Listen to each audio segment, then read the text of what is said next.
Deputy commissioner Tharparkar Abdul haleem जागीरानी शहर में रोजमर्रा जे खाद खुराक जे गैरमयारी सेहत लाइ हानिकार वधीक अघ वसूल करण ऐं नकली आननि जे विकिरे थियण जी शिकायतुनि जो नोटिस वठंदे असिस्टेंट कमिश्नर मिठी फरीद हनीफ खे फौरी कार्रवाई करण ऐं इन्हनि शिकायतुनि जे अज़ाले जूं हिदायतूं जारी कयूं। असिस्टेंट कमिश्नर मिठी फरीद हनीफ शहर जे मुख़्तलिफ़ होटलनि बेकरियुनि ऐं दुकाननि ते ओचिता छापा हणी उते विकिरो थींदड़ रोज़ाने इस्तेमाल जी शयुनि जी चकास कई, जिते सफ़ाई सुथराई जी अणपूरी इंतज़ामनि ऐं वधीक अघ वठंदड़ होटल ऐं बेकरियुनि जे मालिकनि ते ॾंड विझंदे उन्हनि खे 15,000 रुपयनि जा चालान ॾिना ऐं खेनि चेताव ॾिनो त इहे माण्हुनि खे लुटण खां पासो कनि, जॾहिं त सफ़ाई जो ध्यानु रखनि ऐं मयारी शयुनि जे विकिरे खे यकीनी बणाइनि। ॿी सूरत में संदनि ख़िलाफ़ सख़्त कानूनी कार्रवाई अमल में आंदी वेंदी।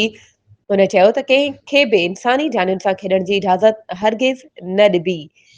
हुन चयो त शहर जे कारोबारी सरगर्मियुनि जो रोज़ानी बुनियादनि ते जाइज़ो वरितो वेंदो ऐं जेकॾहिं का बि लापरवाही साबित थी त इन ख़िलाफ़ फौरी कार्रवाई कई वेंदी। हिन शहर में नकली आननि जे विकिरे वारे तासुर खे रद्द कंदे चयो त हिन वक़्त ताईं अहिड़ी का बि ॻाल्हि साम्हूं नाहे आई। वधीक ख़बरुनि ऐं अपडेट्स जे लाइ असांजे चैनल खे सब्सक्राइब कयो